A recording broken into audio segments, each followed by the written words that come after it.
Shifting Lives wishes every woman a happy Women's Day. Enjoy your day, ladies. Hi everybody, welcome to Shifting Lives. I'm your host, Zanele Ndlovu. Shifting Lives is the epicenter of self-growth and development for you who desire to live an abundant life of purpose as you walk into your divinity while navigating life on earth. It is a home for motivation, encouragement, and spiritual growth. A safe place for vulnerability as well as celebrations.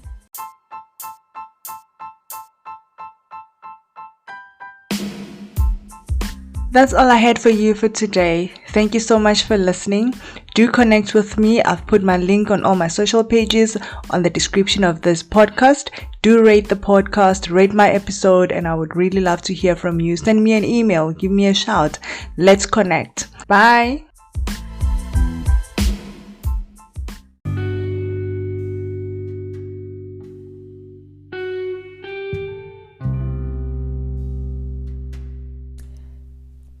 "2020 was a very difficult year for all of us. It was a year that changed how we saw ourselves, how we viewed life, and how we are so unsure of what the future holds. We all were brought to a realization that life can easily change in a minute, and there's nothing we can do about it except to adjust to it. Now, for me, 2020 was a completely life-changing year. Not only because of the pandemic, but because right at the beginning of the lockdown, when our president in South Africa announced that we are going under 21 days of lockdown, it was actually my first week back at work from being hospitalized. So I was in hospital for about a week and a couple of days due to an ectopic pregnancy. An ectopic pregnancy is when the fertilized egg actually gets lodged in the fallopian tube and does not move to the uterus for implantation. So the egg continues to develop, but in the tube. And because the tube is not designed to house a growing zygote or fetus, it then bursts.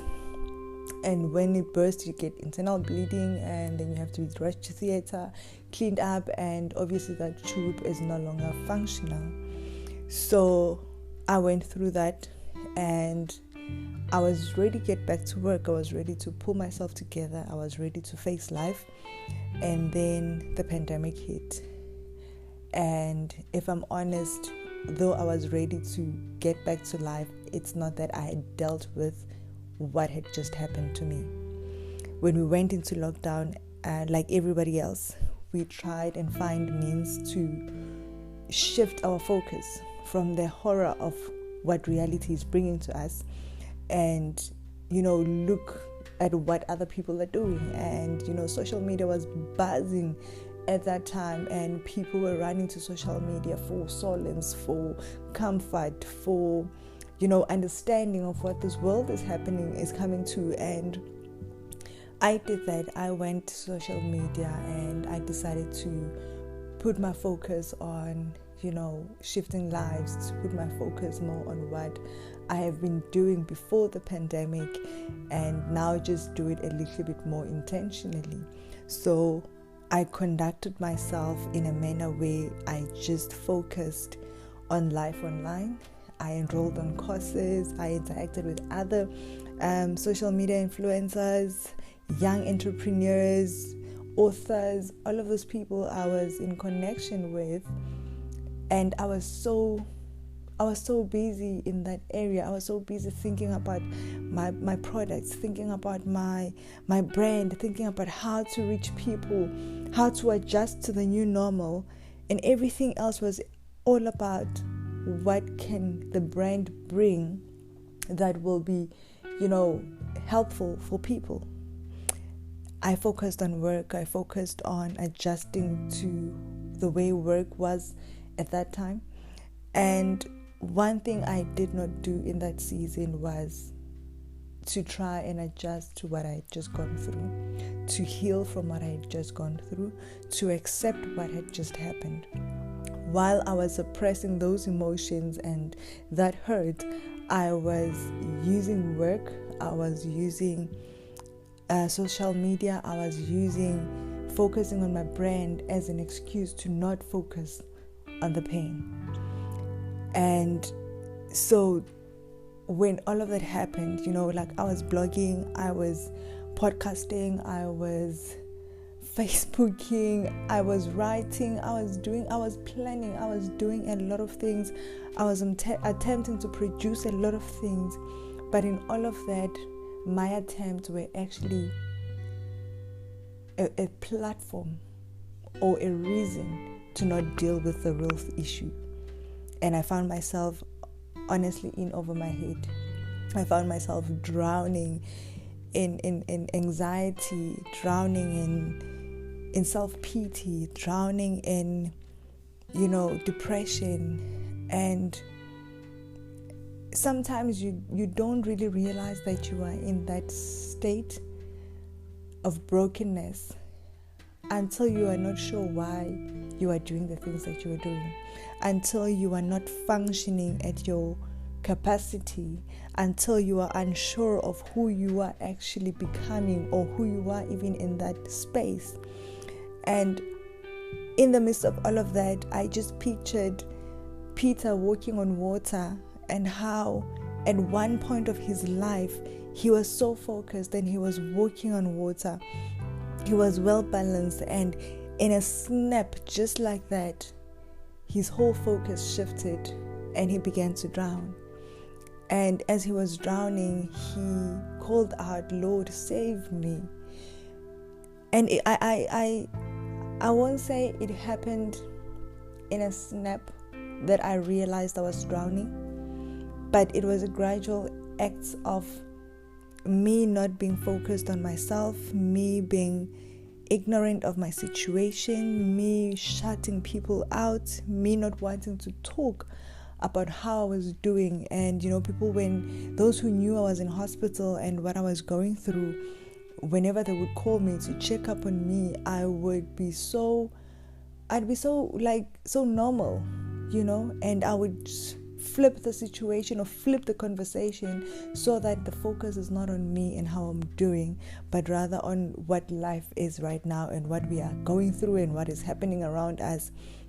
And that, when you look at all of those episodes, as a person, you realize that people aren't checking me up to ask about COVID. They're not checking me up to check how we are adjusting to the new normal. They were checking me out because of what I had gone through. But because I was so busy and so focused on other things that I did not want to focus on me. And I broke down. I broke down right in the middle of, doing all of these busyness things and trying to look all okay and act all okay. And eventually I hit rock bottom. I was so depressed. I was crying every day, but not in a manner where I was confrontational, because there's a different cry. There's a cry of being lost, and then there's a cry of confronting your pain in an attempt to begin healing. I was crying because I was feeling lost, but I did not want to be honest with myself why I was feeling the way I was feeling. So when that, the season of 2020 came to an end, beginning of 2021, I was so miserable. I remember I looked myself in the mirror for a minute and I hated how I looked. I felt diminished of who I am meant to be as a person, as a mother, as a wife. I felt inadequate in my duties as a woman. I felt inadequate in my duties as a wife. The fact that I went through the ectopic pregnancy to me was an indication of a part of me that was no longer serving who I thought I was. And I felt like I was lost in my own world. I was out of it. I could not recognize the person I was looking at, and I could not recognize the person I was feeling inside. I was angry. I was I was shut down, silently crying, but I was not confrontational. So when I realized that, looking back, I have been so busy focusing on everything else and everybody else, and worried about how life on social media is, and how people are turning a good situation to a bad situation in a good way, how we are adjusting to this new normal, that I never took time to actually adjust to what I went through. I was so focused on other things and not myself. And I landed that day looking at the mirror. I eventually asked myself, who am I and who am I becoming? Is my pain an identity? Is what I went through an identity of who I am? And I did not know the answers to that. I was like so close to getting myself into a mental health clinic, because I just felt like I could not do it on my own. So when everything else was happening, when the brand was picking up momentum, I was caught in the middle of taking that time off and continuing to fulfill my purpose at the time, which I felt was more important than my health. I felt the brand was more important. I felt that if I stop now and take a break now, people will forget about shifting lives. My purpose will no longer serve itself. And I couldn't bear that. I felt like then I would be completely losing myself. But when in fact I sat down with myself days later and I asked myself, what good am I to the brand if I am not good enough for myself? And I remember telling my husband, listen, I need to go to a mental hospital. I am not coping. I am not okay. And my husband and I had not spoken about what we went through together since it happened. I had completely shut him off and I was not coping.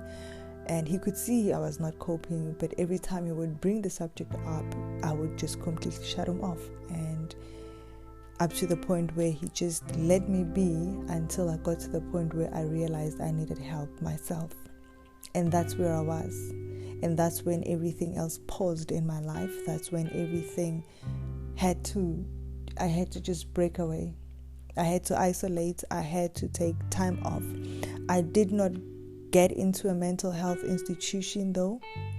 By the grace of God, that moment where I spoke to my husband that I want to go to a mental health institution, I think it broke the wall of how I was dealing with everything. And then it allowed the breakthrough of me and him interacting about how I was feeling at that moment. I will get into that later. However, the point I want to bring across right now is the fact that it is okay to take time off to deal with yourself. Sometimes we focus so much on the purpose that is at hand, and we allow the purpose to crowd our wellness, to crowd our effectiveness, just so we can produce that which we think people need to hear, people need to get. And that kills the whole purpose in a way, because purpose aligns to who you are, and we cannot be controlled by us thinking that if I stop from what I'm supposed to be doing, then when I get back into the purpose again, or when I get back into the industry again, people will no longer accept me. People will no longer welcome me. People would have moved on, and we know how fast and how quick social media is. However, your purpose is just as quick. And I learned that purpose does not change. It evolves. It evolves through time. It evolves through what you go through, and it allows you to connect with people that in that season need what you have to offer. I got to a point where I understood that my purpose was not linked to what was happening in the world, but what was happening in my world, what was happening in my life, and how I was going to produce that experience in a way that fulfills somebody else and makes somebody else understand that life can get worse, but also it can get better.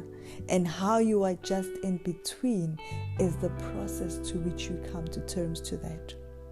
And I was released into my healing process right at that moment. I was released into understanding that while I was worried about not being able to serve people, I was actually depriving myself of the opportunity to evolve from what I had gone through as I dealt with my emotions, so I can connect better when I come out. Now I know that my purpose has evolved to connect with women who are struggling to conceive, to connect with women who are struggling in their marriage because of fertility problems.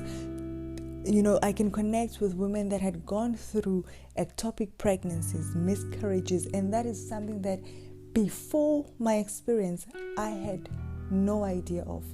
I had no idea how painful it was to have a miscarriage, how painful it was from one night realizing that you were pregnant and literally hours later having to experience a loss of that very same pregnancy. So one part of you is in celebration, and the next thing, the other part of you is drowning.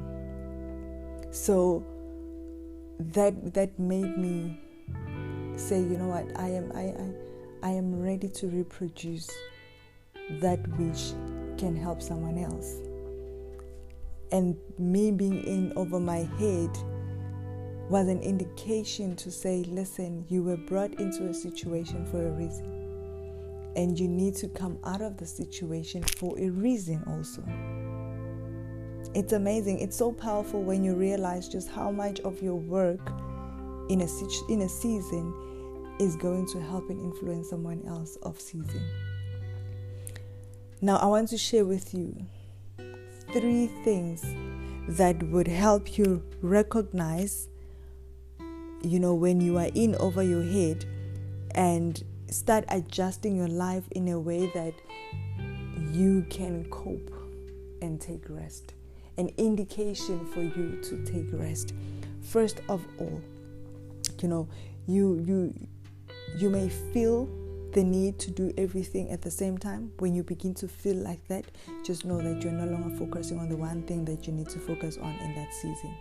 If it's pain, if it's hurt, if it's disappointment, if it's anger, if it's unforgiveness, you have to focus on that thing at that season, because there is an anointing that is connected to that season, and that is going to help you get through the pain, get through the disappointment, get through the unforgiveness, and you have to deal with it right there. But if you are going to accommodate so many things at the same time in your life, just know you're running away from something. Secondly, all that you think about is what you're going to do next. So if everything in your mind, your emotions, and your doing has to do with what I want to flow into next, what I want to do next, then you are not actually paying attention to what you're doing right now. And that makes you lose focus. So when you get that and when you realize that, just know you need to take a breather so you can readjust yourself to focus on one thing. And then thirdly, you are suppressing your emotions for busyness. The more you are busy, the more you are trying to be, everywhere at the same time, accepting gigs here and there, you are not focusing on your healing. You are not focusing on surrendering. And the bonus one is you want to talk, but you don't really want to talk about it.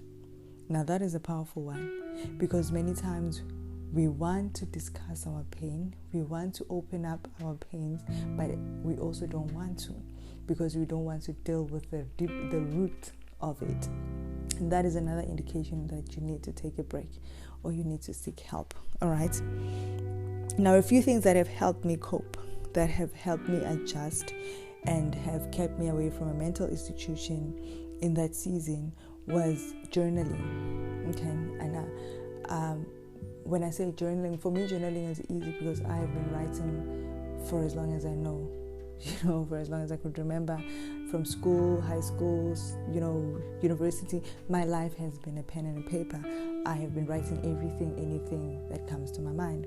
So journaling has really helped me in that season of my recovery, where I would journal every single day about how I feel.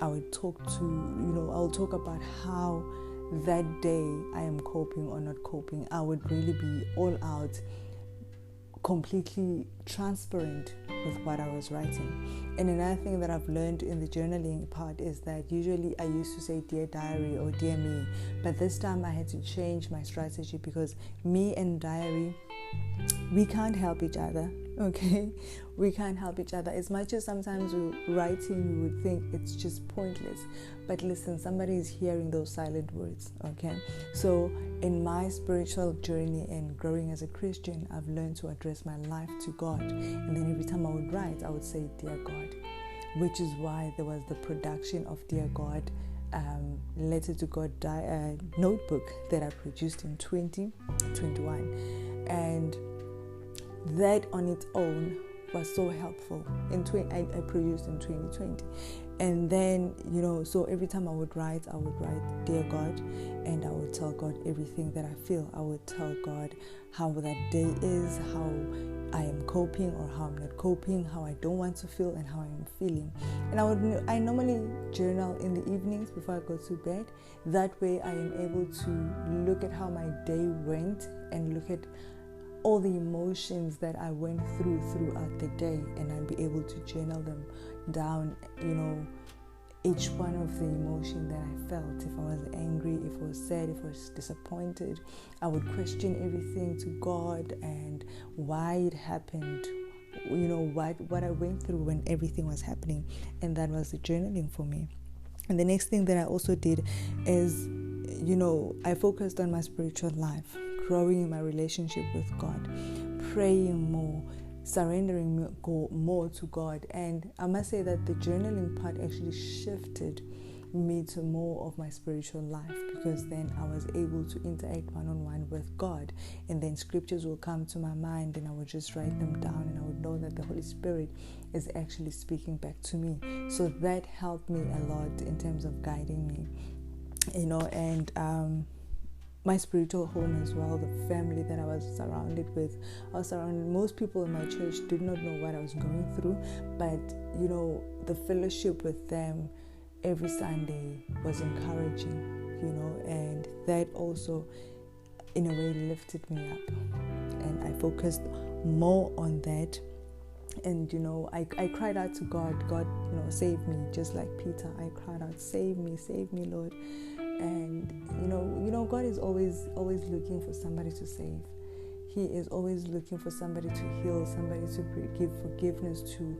So whenever we shout, save me, Lord, He is right there, and He's about to stretch His hand over your life. And that's what He did for me. And the last thing that helped me so much was that I opened up to my husband. Yeah, what I did not understand, or what I did not know when I was shutting him out, was that I was actually being unfair to him, in the sense that he was going through the same thing that I was going through. I was not the only one that lost something. He lost as well. And sometimes when we go through our pain, we forget that our partners are just as much hurting, and we expect them to just adjust to how we are feeling miserable, that we never stop to ask how they're feeling. So when I opened up to my husband, I realized how much I needed him as much as he needed me, and we needed each other.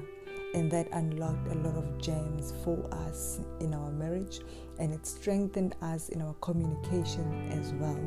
And I think that was the second biggest thing that helped me cope, because when I expected him to be frustrated by my frustrations and my attitude, he wasn't. I am so blessed to have a man that is so patient with me, that when I am in too deep, he's right above and just waiting for me to shout help to him as well. So when I opened up to him, he was waiting for that moment. And that was the moment where we both began to heal together. We both began to surrender to each other. and express how deeply hurt we were, and that helped us connect, and it helped us function as a couple throughout our healing process.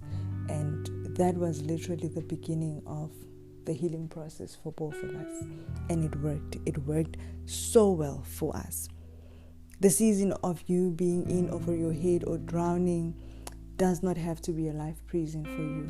It does not have to mean the end of goodness and mercy over your life. There are so many resources that you can get connected to for your help. Mental health is a very serious issue, and I was so lucky that I did not end up in a mental health facility. But like I say, I was like a step close to it. And some people really need that step in order for them to function back in their lives. So if you feel that you need the professional help, you need to seek for it.